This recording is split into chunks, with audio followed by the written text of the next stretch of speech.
Man, Benoit Saint Denis had a solid run from like 2022 to 2024. I mean, it was nothing too special, but the dude was on a heater, a 5-fight win streak, and a lot of people, myself included, were starting to think, okay, this guy might crack the top 10 soon, maybe even the top 5. And it made sense, right? He's got that military background, strong wrestling, and he was fighting straight up like Kratos, like the God of War. He was going in there ready for war every single time. Sure, the win over unranked guys like Islam Bonfim and Matt Frivola, weren't as impressive, but they were impressive at the time. But those were solid dubs, and because of his fan-friendly style, the UFC started giving him a little push, which I was actually cool with. I thought, yeah, give him a shot. But then they threw him to the wolves. Literally gave him a risky fight possible, and I'm talking about the Dustin Poirier fight. Dustin Poirier is a top 5 guy. They gave him a co-main event spot.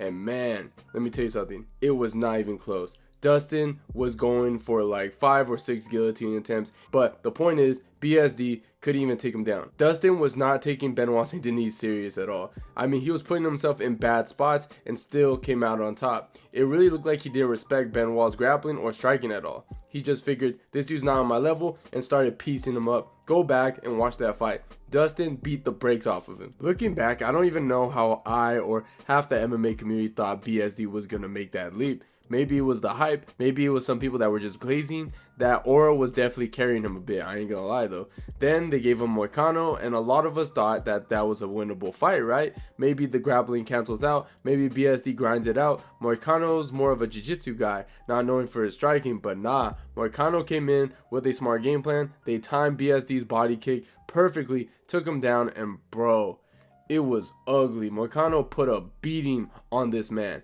It was like a 10-8, maybe even a 10-7. The ground and pound was vicious. BSD did survive the first round, but he got so messed up, especially around the eye, that the doctor had to step in after the second and stop it. So yeah, that hype train fully derailed. Doesn't mean that he's done forever, but man, back-to-back beatings like that, it's kind of tough to come back from that. And what makes things worse is Benoit Saint Denis' next opponent.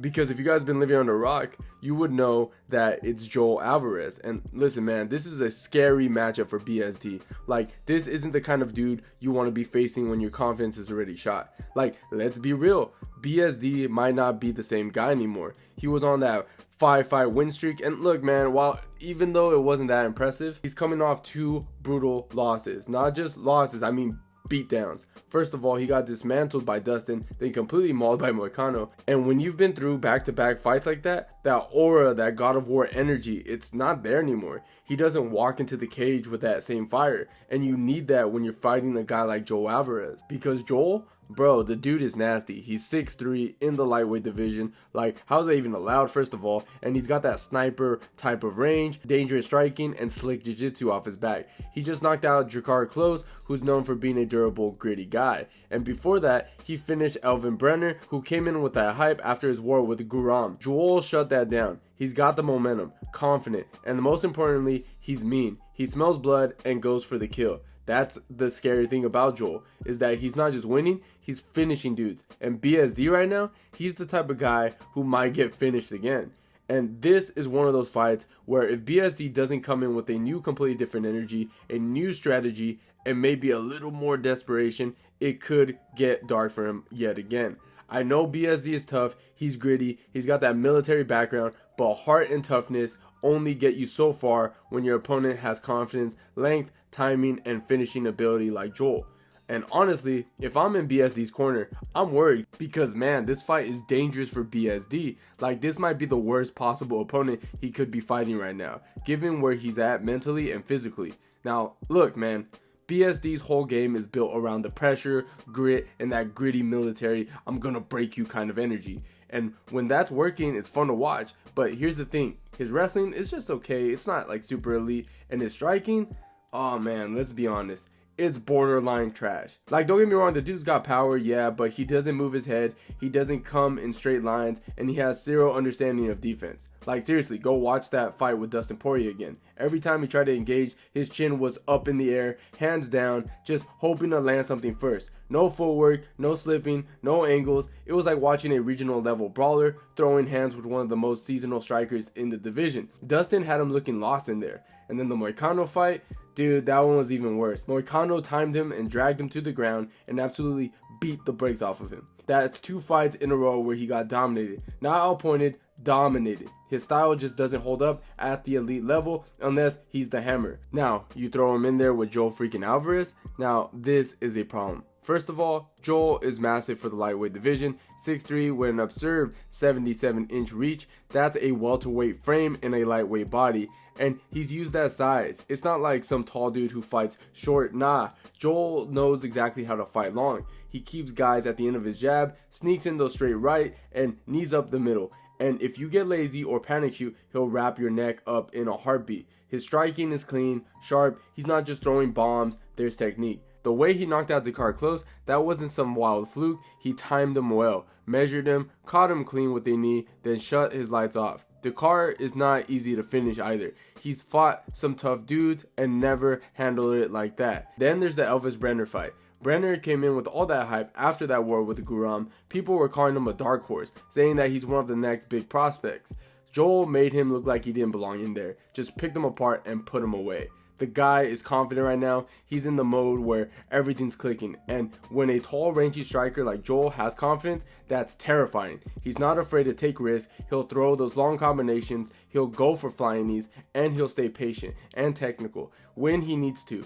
And if it hits the mat, he's not helpless. His jiu-jitsu is slick as hell. Dude has like 16 submission victories. That's not a fluke, that's a real threat. So picture BSD in there with this guy. He's gonna have to walk through a minefield just to get close, just to close the distance. And when he does, he's gonna eat knees, elbows, and sharp counters. And there's no guarantee that he's gonna even get the takedown. Even if he does, Joel's scrambling is solid enough, and he's consistently throwing with submissions off his back. And again, this ain't the same BSD from 2 years ago. He's not walking into the cage thinking he's invincible. He's coming off 2 fights where he got humble. That confidence, that aura, it's probably gone. You can't just rely on heart and toughness when you're walking into a technical sniper like that. That's how you end up staring at the lights. If BSD wants to win this fight, he's gotta be perfect. He's gotta change up things. But I just don't see him doing that because that's not him. That's a lot of boxes to check. Meanwhile, Joel has to do what he's been doing, keeping it standing, staying sharp, punish the entries, and trust his timing. And I'm telling you, man, this is dangerous. A dangerous fight for BSD. BSD better come in with a new mindset, a real game plan. Otherwise, Joel Alvarez might just hand him a 3rd straight loss, and this one could be the worst one of the bunch. And look, man, I gotta be honest, this fight kind of bums me out a little because if Benoit Saint Denis loses here, that's 3 losses in a row. And we already know how the UFC operates. They don't have a lot of patience when it comes to losing streak, especially when you're not a big name. And it's not like they gave him some tune-up fight to get back on track. Nah, they handed him another certified killer. Joe Alvarez is not that guy you want to fight when you're trying to rebuild your confidence. He's not some gatekeeper. This is a guy who can easily be in the top 10. The sad part is, I think the UFC kind of sees BSD as a project that didn't pan out. He had all the hype, the look, the whole military background, and they wanted him to be something. But now, he's a guy who's been exposed a little. And when I mean a little bit, I mean a lot. And the invincible mindset that he used to carry, that whole I'll walk through anything energy, it's not there anymore. I don't think it is. And I'm not saying it's guaranteed, but let's keep it real. If he gets finished again, especially badly, I would not be shocked if the UFC lets him go. It happens to plenty of guys before him. And look, if Benoit Saint Denis loses and he gets released, I'm not saying that BSD's done forever if he loses, but I'm saying that this does feel like a major crossroad moment for him. Either he finds a way to dig deep and prove everyone wrong, or this could be the start of a real decline. And honestly, right now, I just don't see it. I don't see how he turns this one around because Joe Alvarez ain't just another fighter. He's a legit problem, and if BSD ain't ready for that, man, it can get really ugly real fast.